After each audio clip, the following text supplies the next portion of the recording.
Okay, here at the old cabin site, the old Tuff Shed, which is slowly sinking into the ground.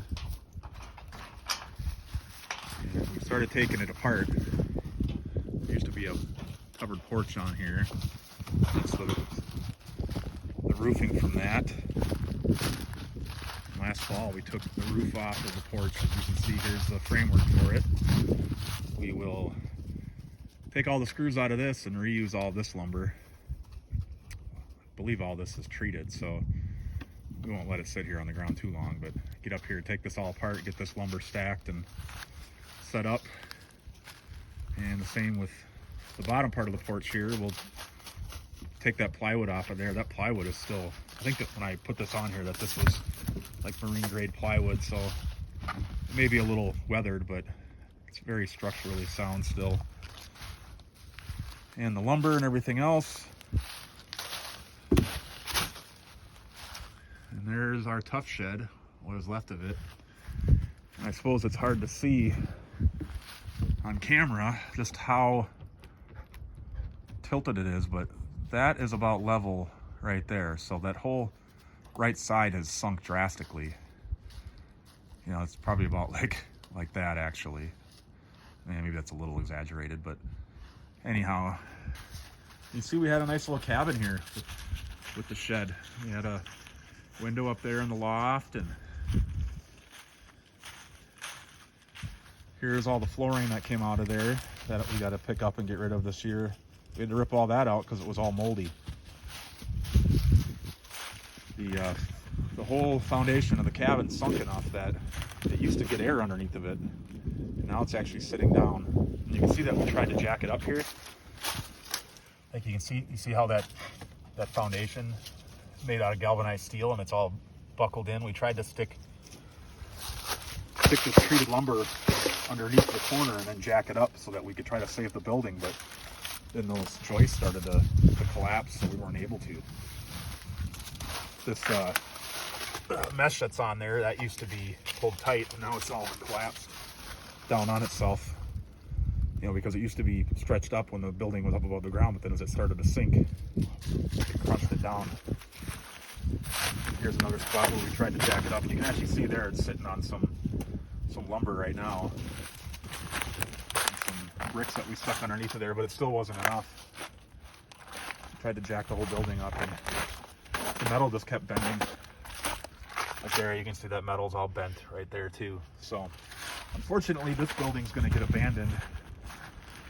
There's the back of it. We'll just end up using it as a storage shed, and I will scavenge as much of the materials out of there as I can. There's still a little bit of snow up here. April 5th. So let's see if we can get the door to open. The door, last time I was here a couple weeks ago, actually you can see the door's popped open again. It's gonna be full of mice again. So here's the inside. You can see that we had it drywalled on the bottom level, and we had a kitchenette right there. Wow, is this floor bad? I know you can't see this, but it is. Actually, you can. Look at that.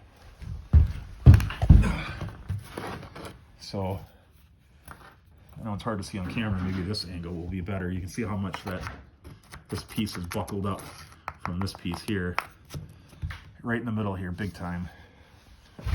And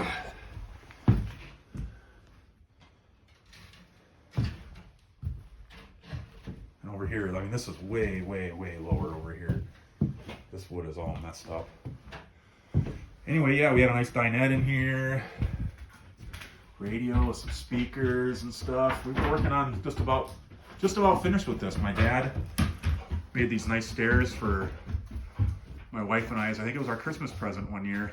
He made these nice stairs for us that go up into the loft. We had a little, I think that's either an 8 or an 18,000 BTU furnace, which unfortunately, you're probably like, what is that black stuff running out of there? The whole furnace got full of mice, so that thing's going to the scrap yard. That's disgusting. I'm sure that's all mouse urine.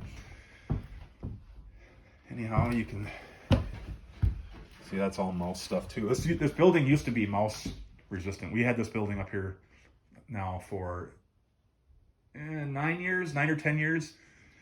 And we never had mouse problems until the last couple of years when the floor started to buckle. And unfortunately, you can't close the door. So one time I came up here and the door was like this because the building buckled so much the door popped open. And that just invited the mice right in. So I'll take you upstairs here. These stairs are a little steep, but it's not that bad. We've got a nice railing here. This is our old loft bedroom. You can see the mice have been up here too. I ripped all the bedding out and I tipped the mattress up because the mattress surprisingly wasn't a total loss yet. That wasn't covered in mouse urine and poop or anything. So got a little 8,000 BTU air conditioner. And we had our bed here, a little nightstand table and everything up here. We had, let's see, the wiring over there. Right there, that had a cigarette plug on there so we could have our cell phone chargers and stuff up here running off 12 volt. You can see there. And over there we had our 12 volt lighting in here. So the whole cabin, we wouldn't have to be running an inverter or a generator at night. We could just run it off 12 volt. So this is the unfortunate part of what happens when you let Tuff Shed build your building and you are not a construction-minded person yourself. I've learned a lot in the last 10 years, but I mean, I know in my last video 10 years ago, there's some more of that framework that they did when the windows were the wrong size. You know, they had the windows all the way up at the ceiling almost, and I'm 6 foot, and the bottom of the windows was up to here. My 5'6" wife could hardly see out of them. The same with these windows in the back, which now, you know, we've drywalled over these walls so you can't see that framework that's back there anymore. But you can see I nicely finished these windows off in pine, and I got a lot of work into this place. But my investment now is kind of wasted because this will end up just being a storage shed. We'll strip everything out of here that we can. I'm debating if I should rip the drywall off and take the insulation out, use it on a new cabin here at the property. I mean, that makes a big mess taking that drywall out, but there's a lot of insulation in these walls too. And with these 2022 prices, it's not getting any cheaper for insulation. You know, I'll take the cabinets and obviously the radio and everything else out of here too. Maybe the wiring and all that. Take what I can. Strip this building back down and, you know, use it to keep the lawnmower in and whatever else up here at the property. It's a damn shame. Oh, yeah, and here's our wood stove. I forget. I think this is a Yodel. I think it's called the Yodel Combifier or something like that. I looked up. It's kind of cool. Kind of a cool stove because you can use it as a wood stove like this. But then this door comes down and you can actually push it underneath like that. And then there's this grate on the back like this.